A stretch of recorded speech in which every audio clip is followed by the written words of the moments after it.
Assalamualaikum dan selamat sejahtera. Saya Muhammad Izham bin Junaid dari SK Putrajaya Presin 161. Tajuk poster saya ialah membantu murid memperoleh TP5 dan TP6 dalam modul komponen kecergasan di rumah semasa pandemik COVID-19 menggunakan rekod fit unggul.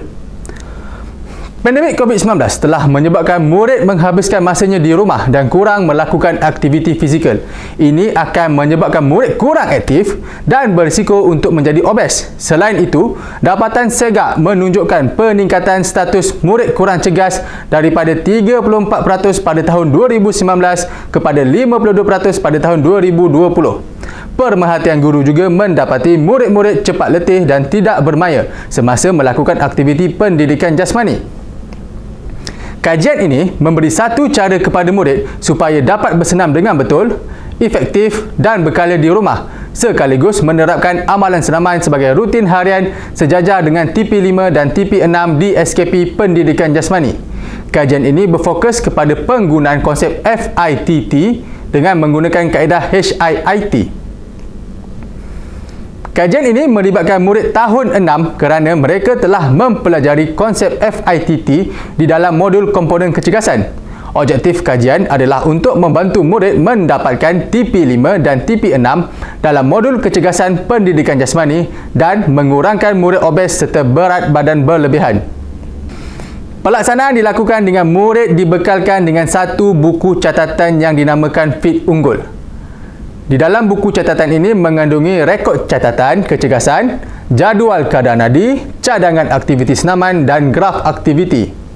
Murid akan diberikan penerangan di dalam kelas mengenai FITT dan HIIT. Murid juga melakukan percubaan senaman dan diberi tunjuk cara untuk mengisi buku catatan masing-masing.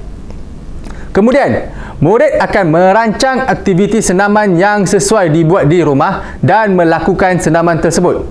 Murid kemudian mencatatkan senaman mereka ke dalam buku rekod. Analisis dan dapatan kajian mendapati seramai 61% murid tahun 6 mendapat TP5 iaitu berwarna biru dan TP6 berwarna jingga. Dari soal selidik pula mendapati kebanyakan murid dapat menguasai prinsip asas latihan atau FITT dengan baik. Murid juga memberikan respon positif terhadap penggunaan rekod fit unggul dalam membantu mereka melakukan senaman di rumah. Penggunaan rekod fit unggul ini dapat membentuk satu gaya hidup aktif di kalangan murid dan mewujudkan satu budaya bersenam untuk amalan hidup sihat. Ia juga membentuk murid yang lebih berdaya saing dan berketerampilan, seterusnya meningkatkan prestasi sekolah dari segi akademik, ko-kurikulum dan sukan. Refleksi dari kajian ini, murid memerlukan dorongan dan motivasi untuk bersenam. Ini kerana sikap murid dan budaya persekitaran yang mempunyai ruang terhad untuk melakukan senaman di rumah.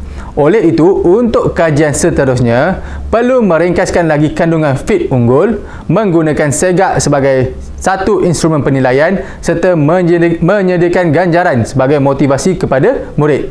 Sekian, terima kasih.